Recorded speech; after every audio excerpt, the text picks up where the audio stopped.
जिन्होंने शब्दों को इतिहास बनाया और भाषा को आत्मा दी, वो सिर्फ लेखक नहीं, युगद्रष्टा थे।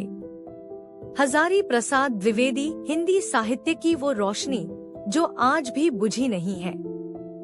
जीवन परिचय। हजारी प्रसाद द्विवेदी का नाम लेते ही हिंदी साहित्य का एक विशाल आकाश सामने आ खड़ा होता है, जिसकी रोशनी में साहित्य, इतिहास, संस्कृति और दर्शन की गहराइयां चमकने लगती हैं।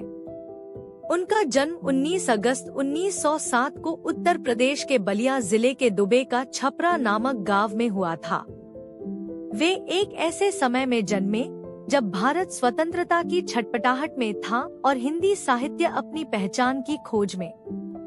ऐसे दौर में द्विवेदी जी ने न केवल अपनी लेखनी से साहित्य को समृद्ध किया, बल्कि हिंदी भाषा की गहराई और गरिमा को भी एक नई ऊंचाई दी। उन्होंने अपनी प्रारंभिक शिक्षा गांव में ही पाई और बाद में काशी हिंदू विश्वविद्यालय से शिक्षा प्राप्त की। वे संस्कृत, हिंदी, ज्योतिष, इतिहास और संस्कृति में समान रूप से पारंगत थे और इन सब का असर उनकी रचनाओं में साफ झलकता है।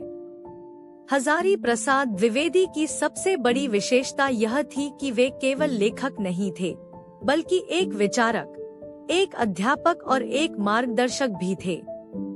वे शांतिनिकेतन में विश्व भारती विश्वविद्यालय में हिंदी विभाग के प्रमुख रहे, जहां उनकी मुलाकात रविंद्रनाथ ठाकुर जैसे महान व्यक्तित्वों से हुई। यहीं से उनका लेखन एक नई दिशा में बढ़ा, जिसमें भारतीय संस्कृति, परंपरा और मनुष्यता की गूंज थी। उनकी प्रमुख रचनाओं में बाणभट्ट की आत्मकथा, चारुचंद्र ले, आलोचना, कबीर, सूर साहित्य और नाथ संप्रदाय जैसे अद्भुत ग्रंथ शामिल हैं।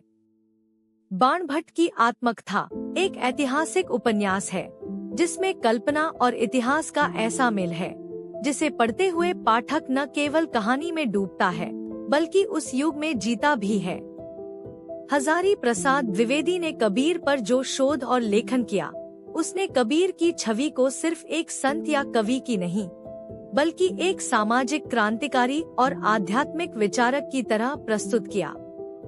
उनका यह दृष्टिकोण आज भी आलोचकों और पाठकों के लिए एक मानक बना हुआ है।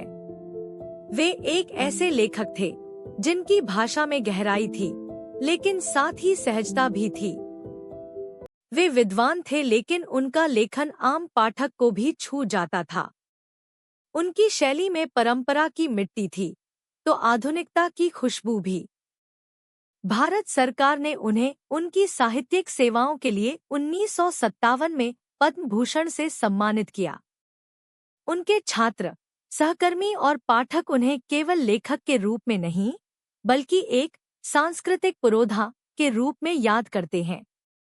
28 मई 1979 को यह महान साहित्यकार इस दुनिया को अलविदा कह गया, लेकिन उसकी लेखनी, विचार और दृष्टि आज भी हिंदी जगत की धरोहर है।